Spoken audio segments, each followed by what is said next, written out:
you could have never had internet access in your life and still know that scene. Like it's just I don't know, it's just iconic for some reason. And it's not even that like for even for then it wasn't that much of like a oh shit scene. It was more like just, rent rent. The music made it because the scene itself is very like, you could just watch somebody stab somebody else. It's whatever. We've seen it 1,000 times by now. The music is what really makes that scene, and that's why soundtracks are very important because like we talked about with The Godfather, none of the scenes would have been as intense or as impactful without the music. Right. Yeah, I agree with. I mean, think about horror movies, all the slasher movies that kind of came after this. Right, you got all the Halloween films, the Friday the 13th films, Nightmare on Elm Street. Yeah. Right. This movie was the first to kind of even show that type of murder. Right. So that's one reason why it was so shocking for its audiences, because that type of graphic violence had really never been shown explicitly on the movie screen before. It's very risque as well. I mean, showing her in the shower, right? It doesn't show her boobs or anything, right? But it was very risque for the time, right? Even showing her shoulders and stuff in the shower. Just the way that you kind of see Norman sneaking up on her through the lighting of the shower curtain, right? That's also pretty iconic. Even when she falls down and you see the blood going in the drain, right? Seeing the blood in the black and white filmmaking is pretty cool. So, why'd you guys? We're kind of waxing poetic on the scene here. What'd you guys make of the scene or the movie as a whole? The scene, I like the way I thought about it when she was in the shower. I thought like from her perspective, because like you got to think she's showering and then she sees this guy dressed up as his dead grandmother, like coming at her with a knife. What are you gonna do in that situation? Like, there's nothing you can do. I don't even feel like she processed the whole like get up.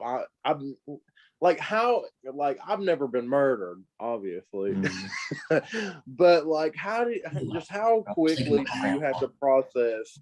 This is where I die, and it's to someone dressed like this getting me in my most vulnerable. Like I would rather kill myself than die naked in a shower.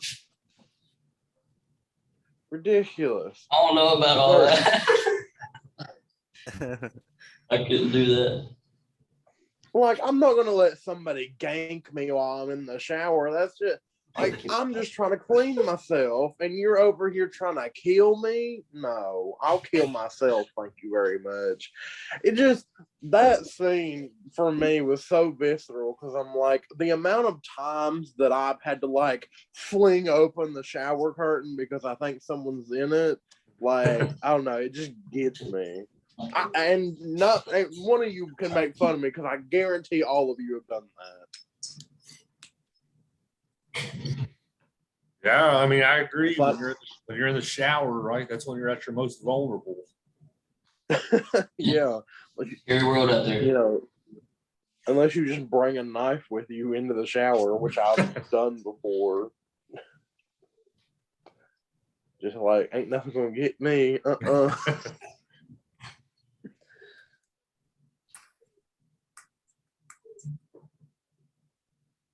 Right. What do the rest of you guys think of that?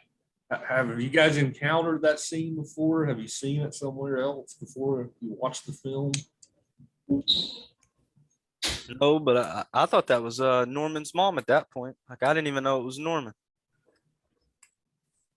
Right. So you fell for the. I fell for the Hitchcock.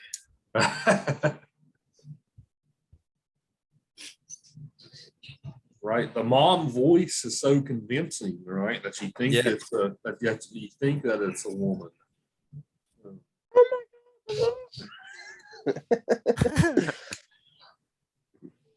But I thought that whole part was great.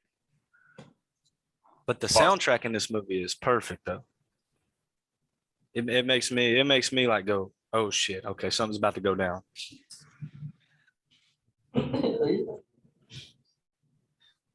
Right, the shower scene soundtrack, even the opening music of the soundtrack, like when she's driving away from Phoenix, right? That's also very suspenseful music. Yeah, I don't know why I thought the entire like I didn't know that she was going to end up being a main character, but I'm like, she's about to either get killed or something's going to happen to her. Like within the first 10 minutes of the movie, I was acting like that because of the music. Yeah, it made me think the cop was the killer. I thought he was the psycho. Yeah, but I guess it's different because given like that this is technically one of the first slasher films that has ever existed, I think we're more conditioned to suspenseful music just automatically equaling someone's death. Like you don't hear, dun dun dun or chase music. You don't hear that without somebody dying really. And so to have her just be in a slasher film with suspenseful music is just like, is she gonna die? And if she doesn't, it's kind of like a letdown, kind of. Yeah, Hitchcock famously kept the twist a secret until the film actually came out. So like he would like go watch audiences watch his movie, like, just to see the reaction. And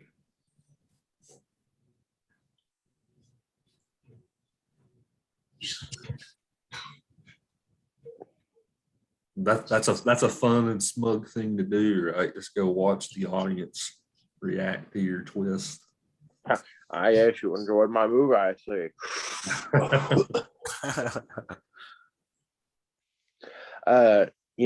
aside from like just the whole slasher aspect of the movie, the film actually had a really good plot that I was very interested in. And then it just got to the slashery, and then it kind of just petered off from there. And I'm like, well, it is a slasher film. Did you think the second half of the movie was as effective as the first half following the shower? No. scene? I feel like every story has a climax, a build up, and a resolution. We've talked about that in English for decades now, but I feel as though with the shower scene, it should have been more towards the end because that's where all of the impactfulness is. And then once we get past that, we get to our quasi-entendre resolution, and then we get really just the slow down of the pace of the story. Because up until the shower scene, I looked at the time and I'm like, oh, I'm already halfway through this movie. And then once I got to after the shower scene, I felt like I was going at a snail's pace watching the movie. Because I don't know, I just feel like there wasn't anything really to do there or to keep me captive, I guess is what I would say. But still, nevertheless, I enjoyed the movie. Yeah. Yeah, the second half is when it turns to a detective story, trying to figure out what happened to her. You're aware of the secret, though, right? So, unlike other noir films, you're already in on the secret. So, Yeah. So that becomes part of the suspense there. You're already in on the secret as the audience. So you're kind of watching these people get ready to fall into this trap, per se.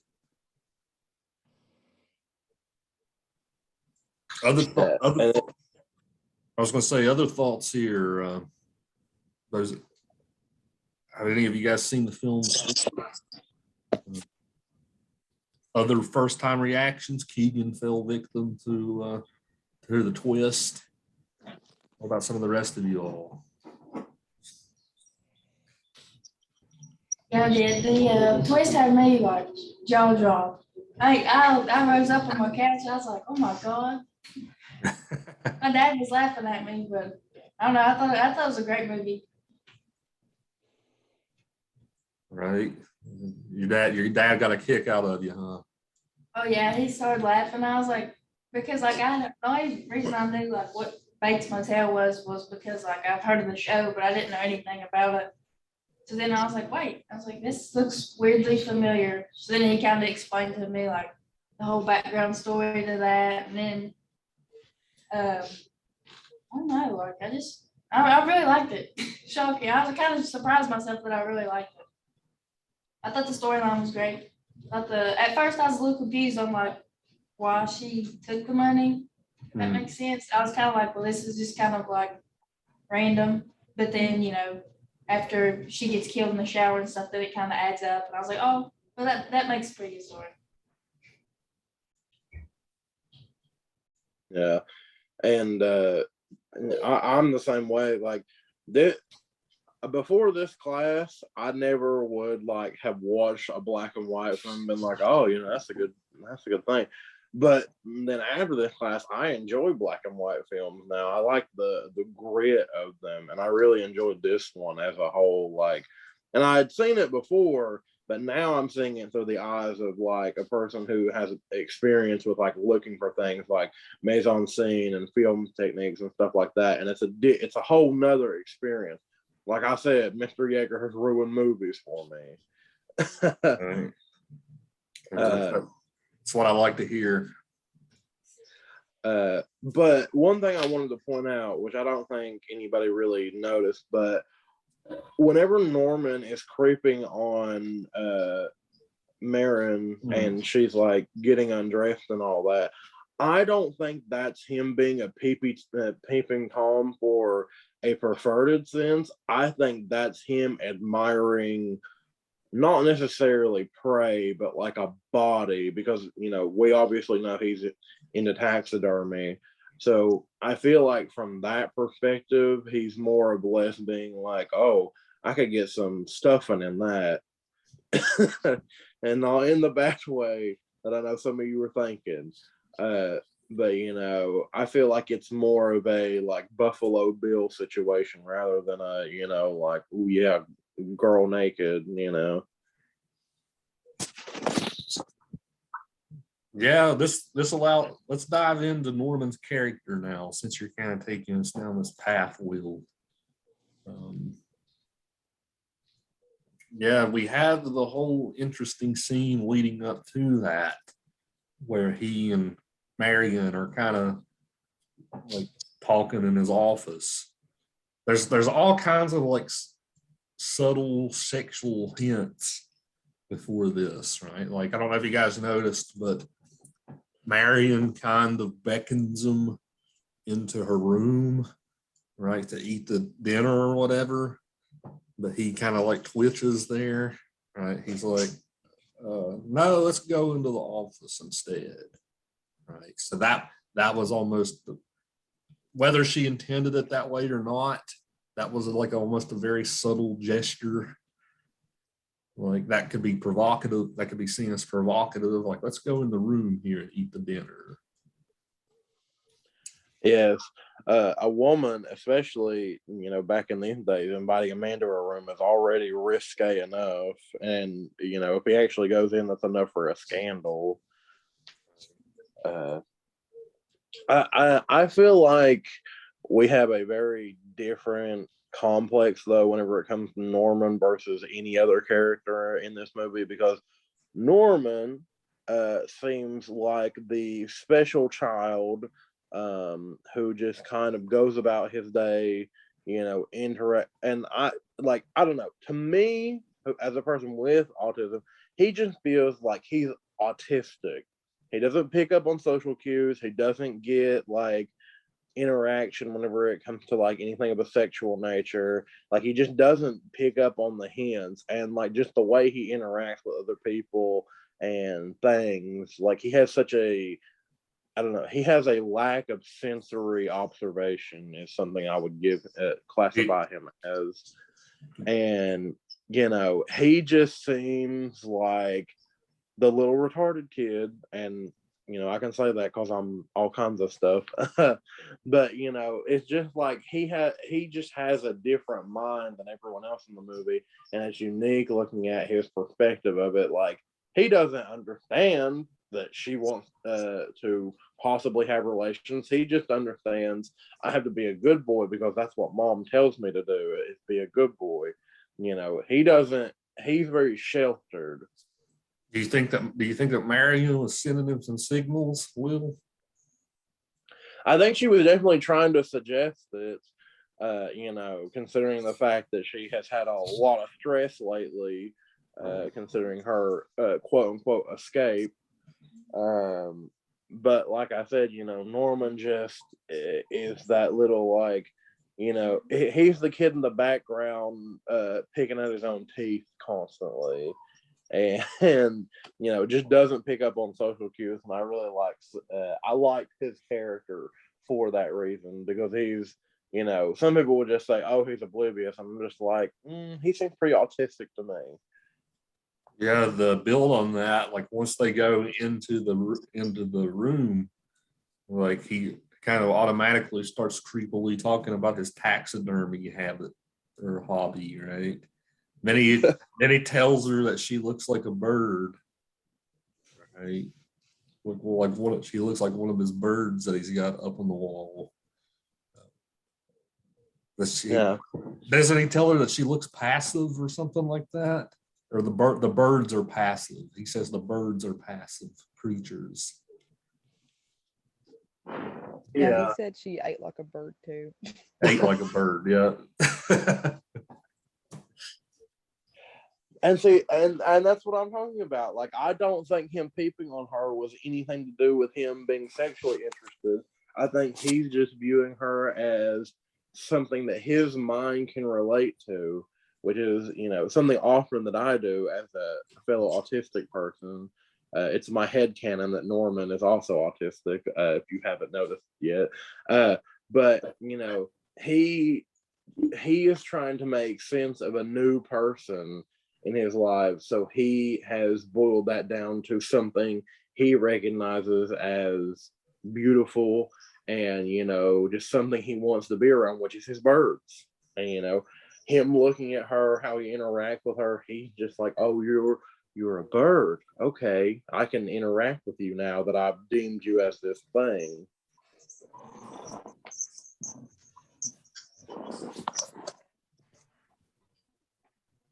Right.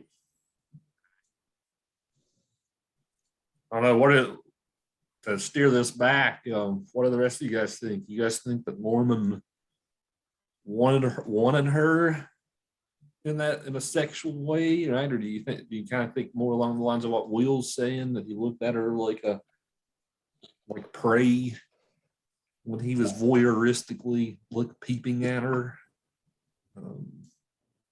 We get her undressing there when he's peeping. So, what do you think his motivation was there? Was it because he was turned on by her, and then the mother in his head came in?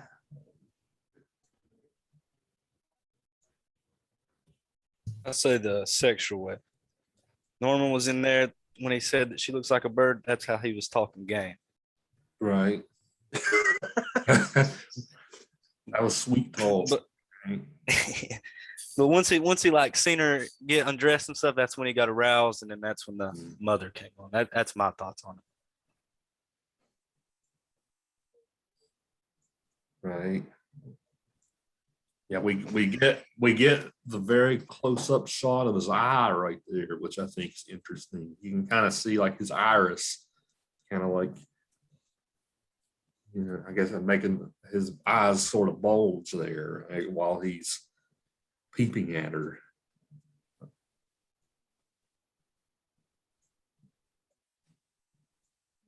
Yeah, it's almost like he came up with this whole plot line, right? Because they do mention in passing that 2 other girls had been murdered. So it seems like it's a consistent cycle where his victims are always young girls. I have an interesting theory about that. I don't think it was Norman. I think it was his mom that killed those girls. Really? And well, the reason I say that is because I connect it to the show, which I watched a bit of. And in the show, the mother is very like passive aggressive towards any woman that tries to get around Norman, and like eventually just gets very aggressive with them to the point to where they leave the hotel. And I feel as though, you know, she's very overbearing in the movie itself and very controlling of his life. And I think Norman is desensitized to things like death and killing people because he's had to help his mom like move these bodies of the women who were, you know, semi interested in Norman, because she's trying to keep him quote unquote pure, and she's just trying to relegate herself as his guardian, even though, you know, he's an adult. And, you know, she's trying to keep these women away from him, and I think she's resorted to murder more than once to protect him, and I think he's had to help with the bodies. So it's my personal theory that she's the person who's killed people, and that's why, you know, he eventually snaps and kills her, because he doesn't want another death. Yeah, I kind of gotta pause you there, Will. One thing I do want to warn you guys of is sequels or prequels. Like whenever you guys look at a text like Psycho, like I usually think it's best to kind of steer just in the text, right? Like it's kind of like with Star Wars or something too, right? Once you go outside the movie into like the extended universe, right?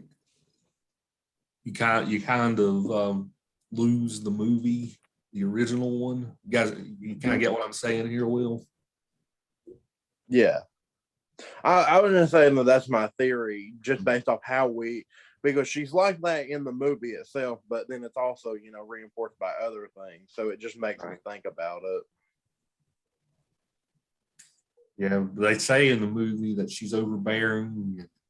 Like, once she gets into a relationship with a man, right? Norman's like, screw this. This isn't fair. I mean,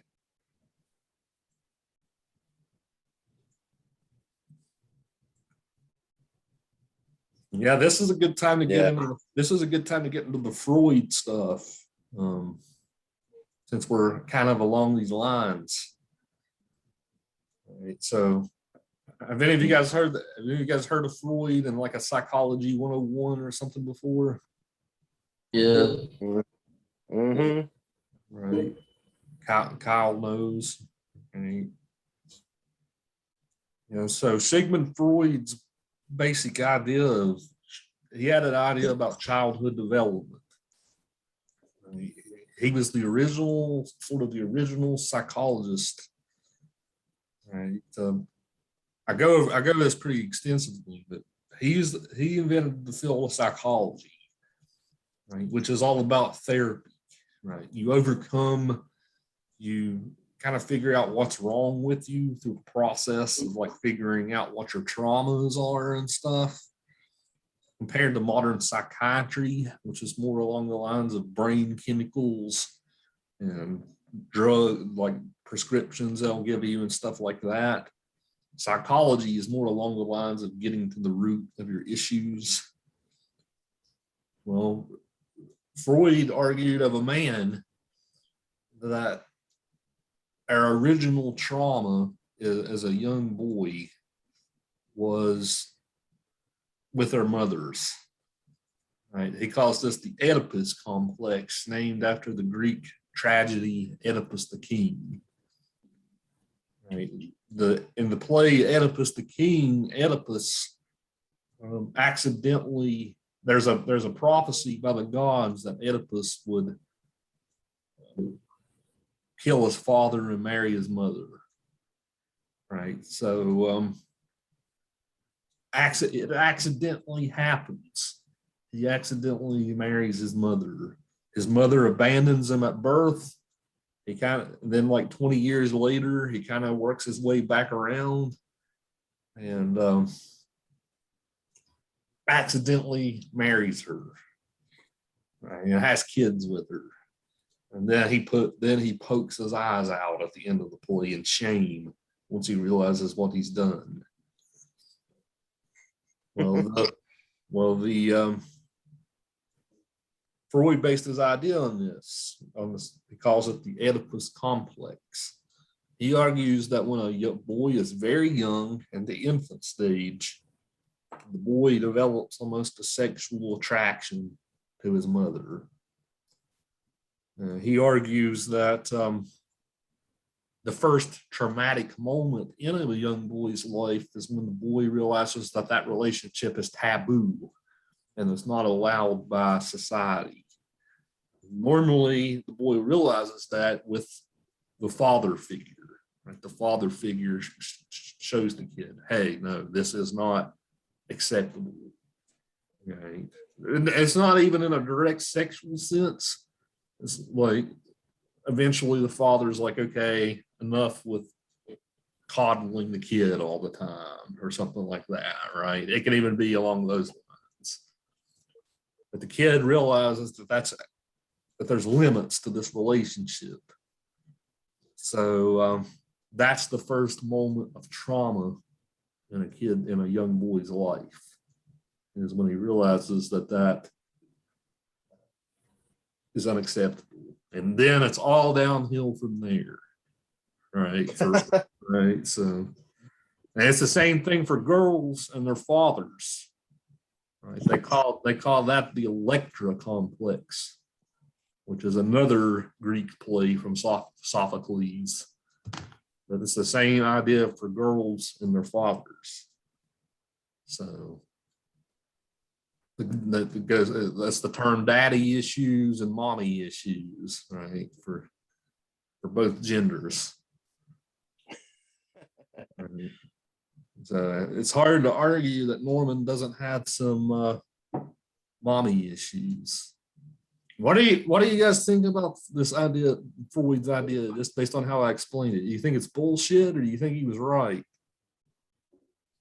To an extent, even. People sometimes have a hard time grasping that a baby would feel sexual feelings. Right? That's usually what hangs people up with Freud. Well, what do you think? As a person who is a dissenter of Freud's ideas, I don't really like him for a lot of reasons. Right. But this was one thing that he was probably correct on, because not so much in a sexual nature, but how humans view each other. Because even how much we've evolved, we're still technically animals. We have these senses and feelings that we just develop as is our primeval nature. So males are attracted to female regardless of association to them by blood or birth. And once your brain develops enough to figure out the difference between family, friend, foe, and stuff like that, you develop more and you stop having that as much. And so really with Freud, I don't think it was so much trauma. I think it's just a developmental step in the human psyche that has to undergo development through social experience and change, which he was very limited in his time, but we've developed past having a need for that, and now we can have it more determined through psychosomatic instances of regression of our psyches, essentially what it is, and then we can understand our relationships to others in a better way once we develop. Right. So you kind of reaffirmed his idea there, right? Because you said the kid feels love, but the kid's also learning concepts like family and things like that, right? So you kind of reaffirmed what he said in other words. Yeah, because I that's one of the few things I agree with him about is that it's not so much trauma, it's just because trauma can mean learning, because if you're learning from your trauma, that's a good thing, you know. And that's just along with several things, the idea of sex and intimacy, love, passion, and all these ranges of emotions that we have to eventually find out and feel. It's just one trauma after another, because I guess you wouldn't say it's a traumatic experience that scars you, it's a traumatic experience that you learn from.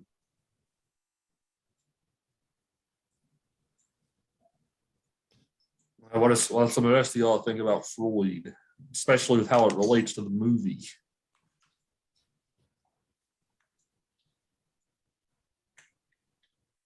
Kyle, you said you've heard of Freud before. Do you think it's bullshit?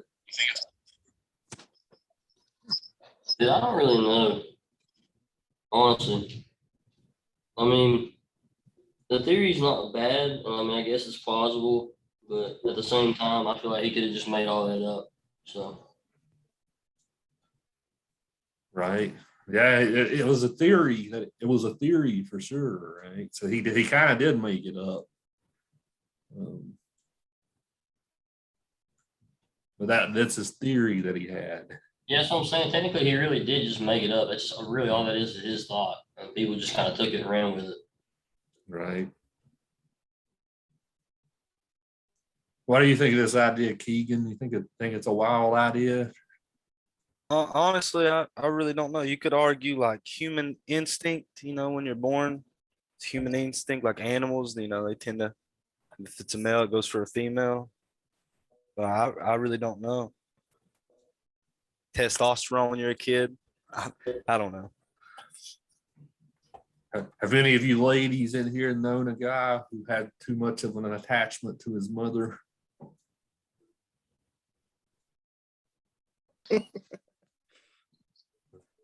Right. And you go. Yeah, I know of a guy who has too much of an attachment to his mother where it borders on creepy. Like he's in his 30s and he still has never had like a girlfriend or anything because his mother domineers over him so much. So yeah, I've known of it to happen. Of course that's where the term daddy issues comes from as well with women, right? Because if a father figure is absent in a woman's life, right, that supposedly causes traumas and causes psychological problems later in life too. So it's not just with men.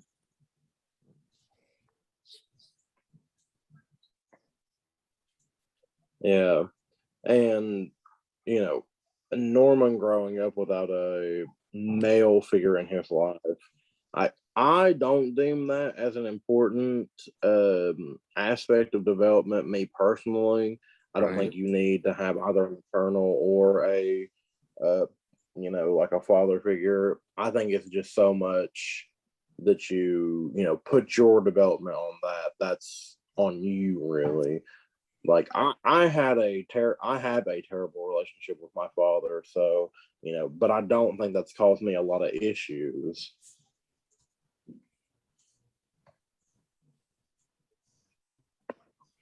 But I feel like Norman is an extreme case in which not having a sterner figure in his life led to his mother becoming that sterner figure. And normally we associate mothers with caring and nurturing figures, and they are essentially our womb. It's every person is born from a womb. It's like we recognize that. It's like a very instinctual thing.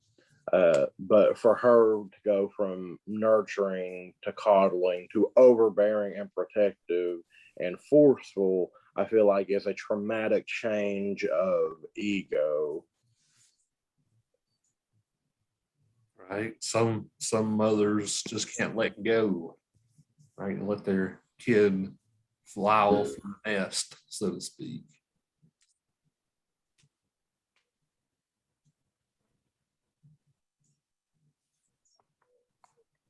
Yeah, maybe this is a monster who was created, right? Rather than a monster who was innate, right? Maybe this was a monster who was created by this overbearing woman, right? But perhaps too, maybe he's just crazy. Right? Maybe he overanalyzed the relationship he had with his mother.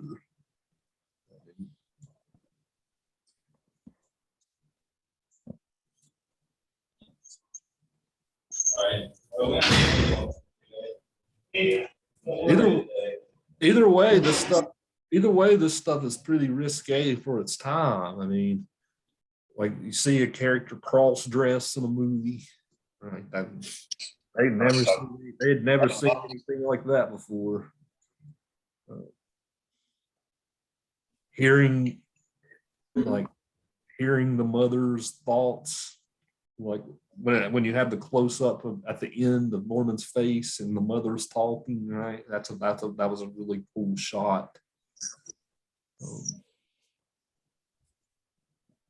And for 1960, just coming out of the 50s, right? You guys have to remember about this movie. The 50s was the pure decade, right? This was the decade of family values and things like that. So showing how family can mess you up, right? That's kind of a brilliant thing about the movie.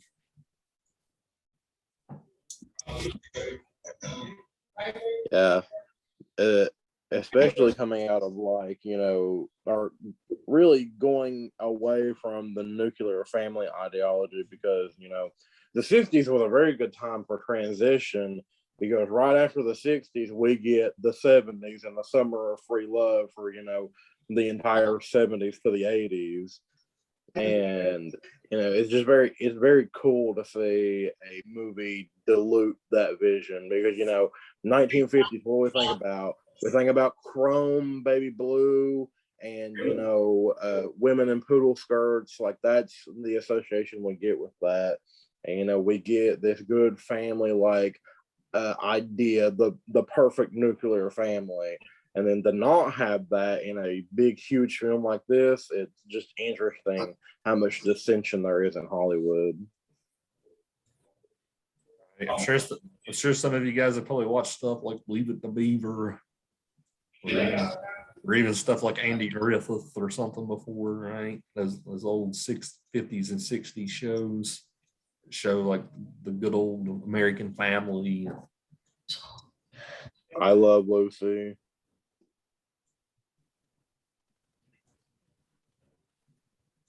That show was really weird.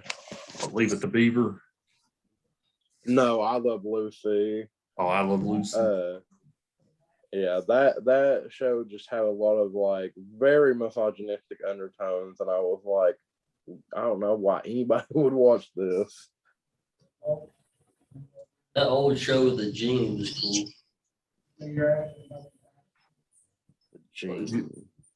It was like like the genie was like married to the guy or something, or she had like lived with him. Yeah, I Dream of Jeannie. Yeah, that.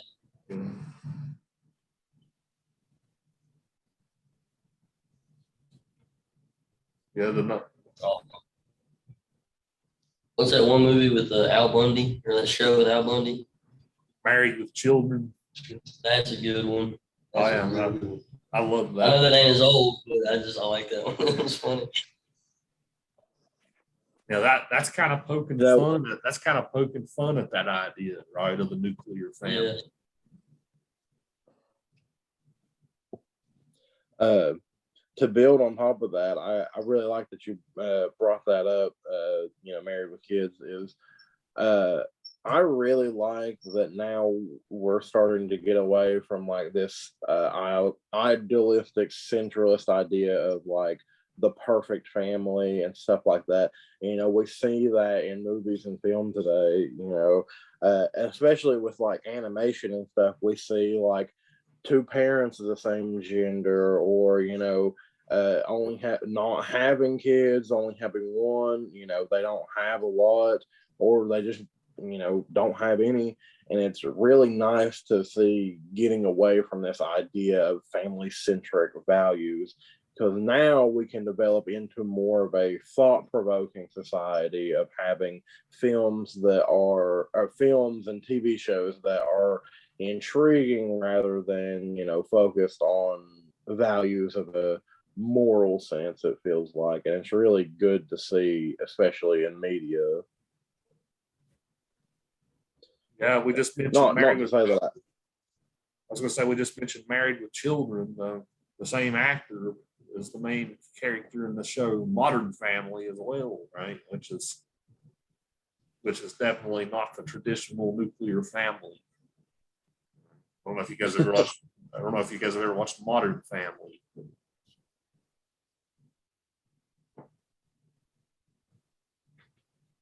Yeah, that's a good show. My mom has forced me to watch it with her plenty of times.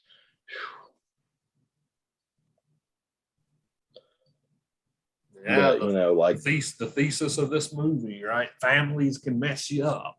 Right?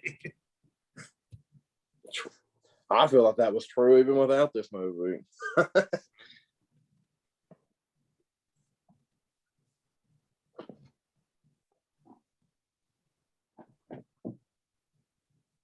It kind of makes you, this movie kind of makes you feel a little skeezed out, right? You guys all know like these random motels you see in these completely rural areas, right? You're kind of like, ooh, that looks creepy, right?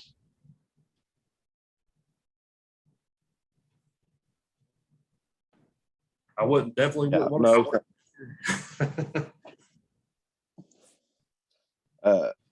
my dad stayed at a motor hotel in 1975. He's an old man, and he said that he just had to leave. Like, he paid for the room and everything, and then just left. Like, as soon as he stepped to the door, and he just smelled like mildew and all that. He's like, I have to leave before I die. It's just very sketchy. And my mom refused. Like, we have never, as a family, we may be poor, but we have never stayed in anything less than like a West End or something like that, just because of stuff like this.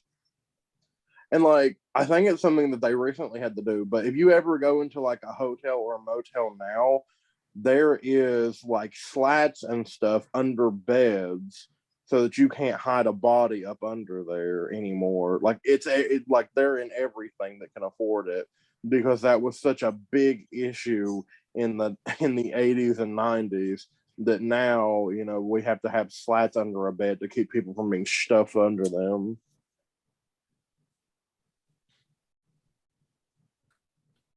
And sometimes you drive by a motel and you're like, oh, that looks like a place where druggies hang out or something, right? I think we owe a little bit of that to this movie, right? The fact that we're so skeezed out by little crappy motels.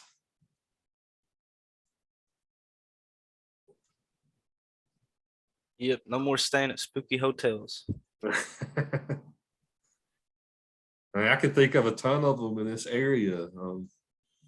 I know up in like Pikeville, like as you're driving up towards like where the Fazoli's is, like there's a like really creepy looking motel on the side of the road up there. There's tons of them in Wyoming County as well. The creepy locally owned motels.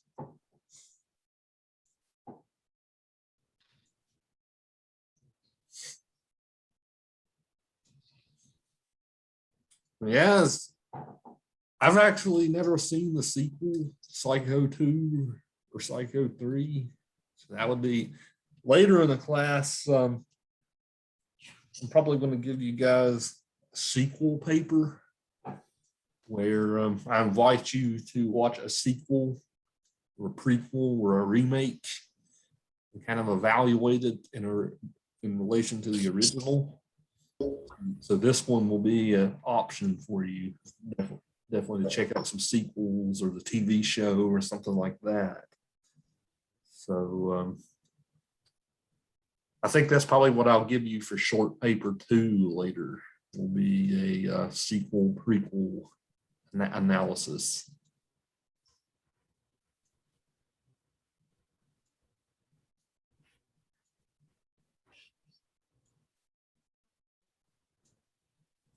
Yeah, pretty much all the horror films we're doing, even like the sci-fi films, the Terminator's got tons of sequels. Terminator 2 is better than 1, arguably.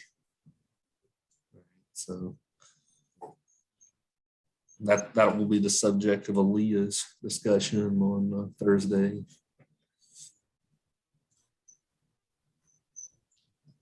Pressure's on, Aaliyah. What is it? I said the pressure's on, Aaliyah. Yeah. She'll do good. I know she will. She's a smart cookie. Smart cookie. Is a smart cookie? Aaliyah, yeah, I've had her in class before. She's pretty sharp. She's gonna knock it out. I just got back. I had to go make milk for my mother. You made milk for her because a man's best friend is his mother. All right. Is that the conclusion we came to? Yeah. No, my mother had me to simply have a house servant, and that's what I've determined my role is. We all know Free labor. We all know a man's best friend is his mother. Oh no, my best friend is my cat, so I just work here. One other thing I want to bring up is the taxidermy stuff. Do you guys think taxidermy is creepy?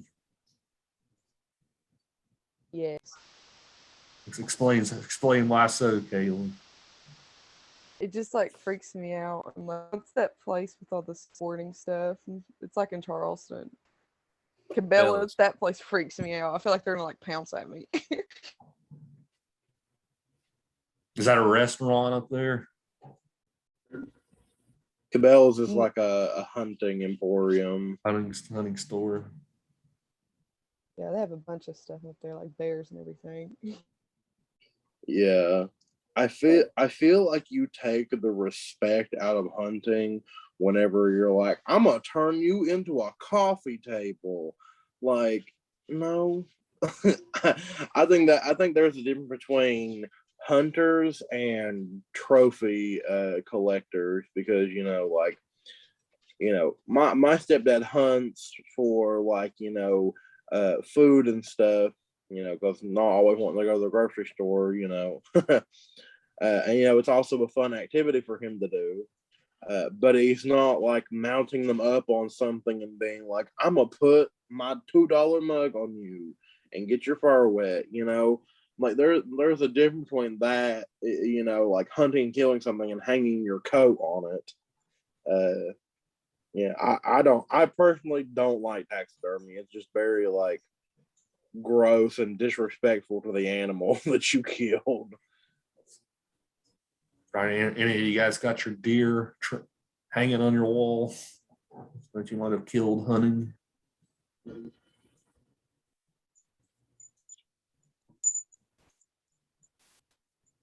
Nobody's going to admit to it if so.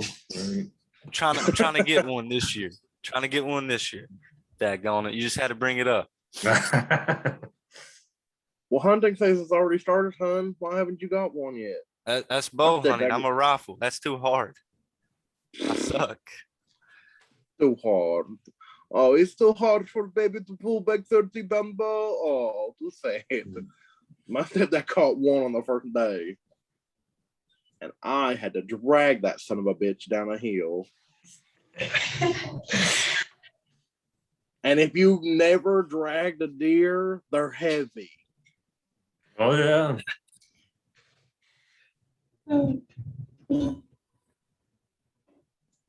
Yeah, there's something But yeah.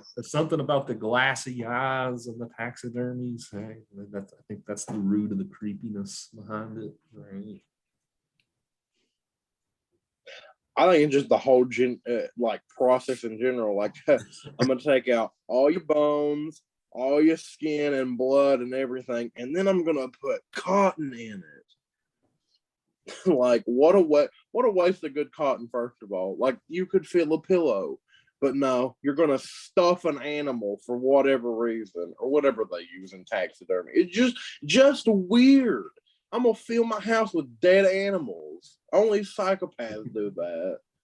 Well, Given the name of the movie, I think that's appropriate. it's a cheap hobby though, Will. I mean, all you need some sawdust, right? Just a couple of chemicals from Walmart. Right? It's a cheap and fun thing to do. That's what Norman said. Fun. Listen, I had a hard enough time dragging the deer. I ain't putting sawdust back up in it. No, thank you. Norman likes to do birds, and he even says he's had some dogs and cats taxidermy. Oh, so he's a Freudian serial killer then, Right? because that's one of the like determiners for like if you're going to be a serial killer and all. If you kill small animals as a kid and you wet the bed up until like a higher age, like 10, 12, 11, and vivid night terrors and stuff like that, you're a serial killer. Which he probably is.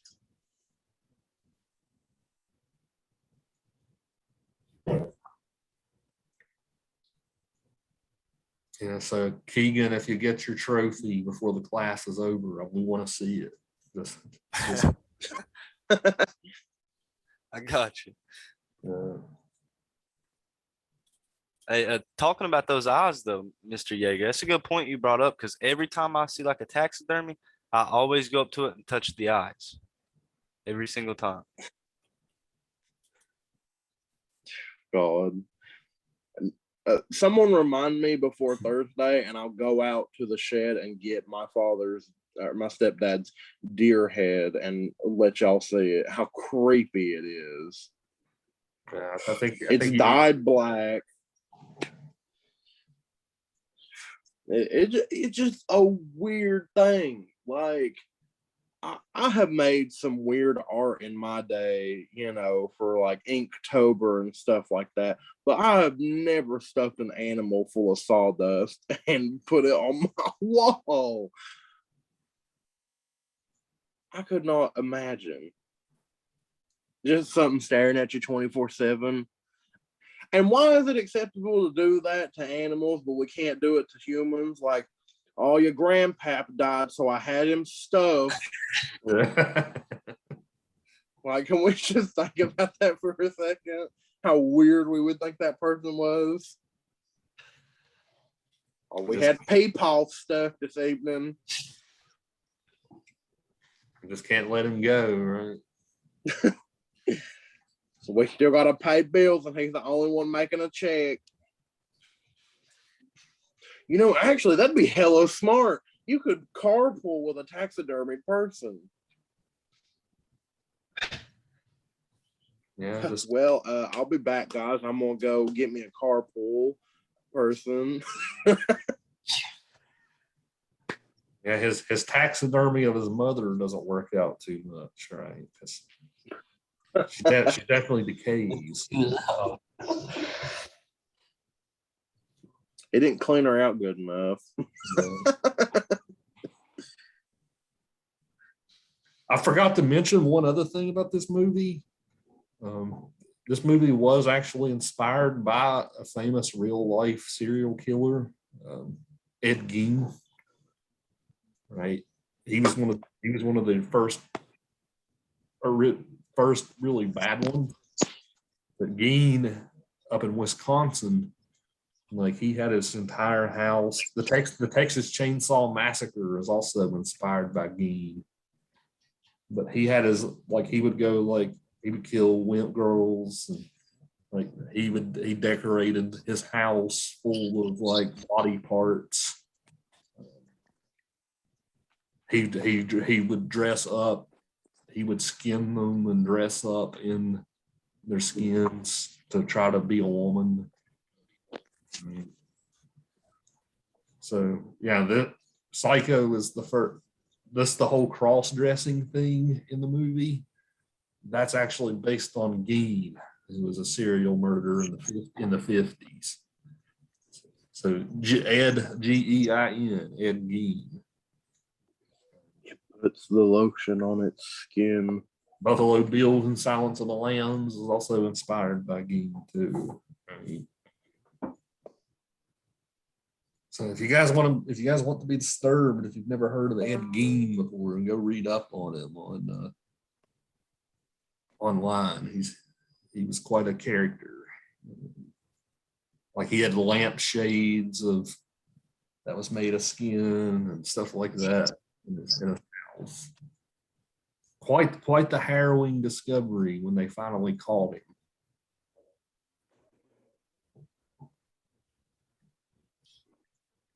Yeah, that's where Hitchcock got the idea for this. God, that just makes me think about what somebody would be doing in modern day, like Rocky Horror Picture Show, but tucked up as a woman. I see you found my. Yeah, he would cross dress based on the girls he killed wearing their skin, right? So he was a very disturbed man. But again, Pulling up the start on it. but Gein also had a very overbearing mother and things like that. So it's a whole interesting history. I would recommend. He's one of the most interesting serial killers. Right? People usually gravitate to John Wayne Gacy or Ted Bundy or something like that. I don't think those guys are anywhere near as creepy as Ed Gein was.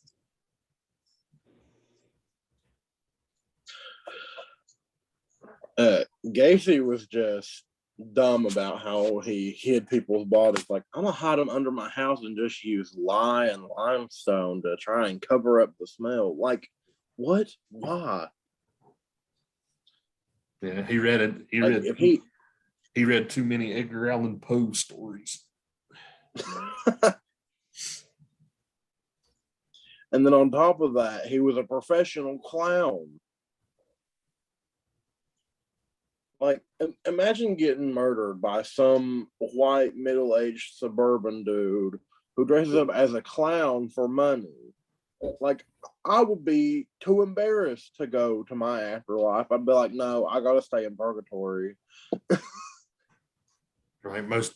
Most of his issues were because he was closeted. Right. He would usually murder other men he would hook up with and stuff.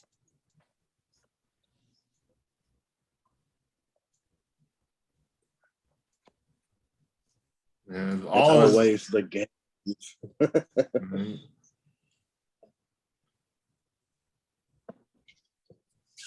I don't know. I'm gay and I've never wanted to murder somebody.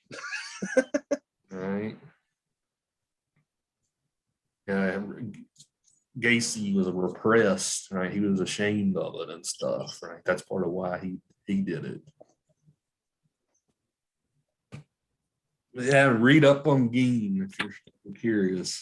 That's what this movie's based off of. So, as I said, that'll start our horror units. And then our next two classes will be our two sci-fi films, The Terminator for Thursday.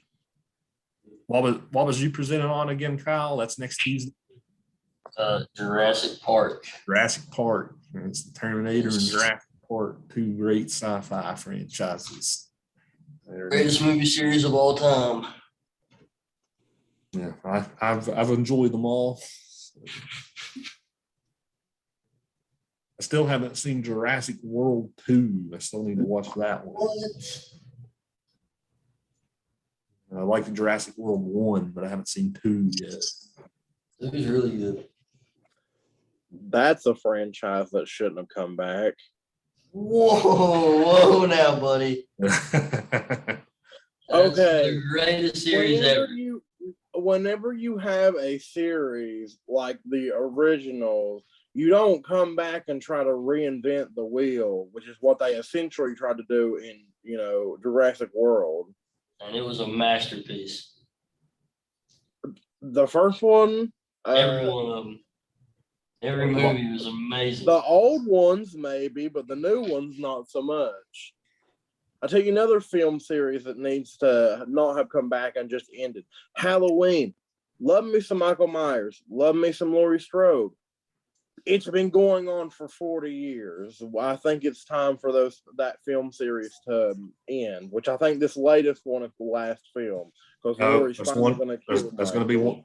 There's going to be one more after this. Oh my God. It's a trilogy of new films. I don't see why she doesn't get a posse together and throw his ass in a woodchucker. I know Michael is like superhuman or whatever, but ain't nobody surviving no wood chipper. We're going to watch a movie later in this class where somebody does get thrown into a wood chipper. So, do they live? No. Good. Somebody's going to get thrown into a wood chipper later in this class. So brace yourself. God, I wish we could watch Dream Warriors. That would be such a good movie to watch. Now, Fargo is the movie we'll watch where that happens.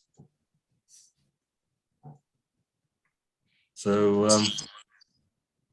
we'll look forward to Aaliyah's presentation on Thursday. So Aaliyah, if you want to run something by me before you present, feel free. I'll be happy to give you some tips. Okay. And I still need to get you your grade back on yours, Will, but you did good on it, so you don't have anything to worry about. Yeah. Okay. So, Leah, you can either do a PowerPoint or a Word doc, whichever one you're more comfortable with.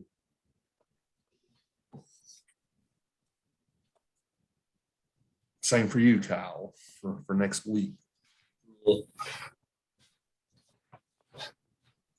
I'll look forward to just kicking back the next couple of classes. Me too. All right, guys. So take care. We'll see you all Thursday. Later.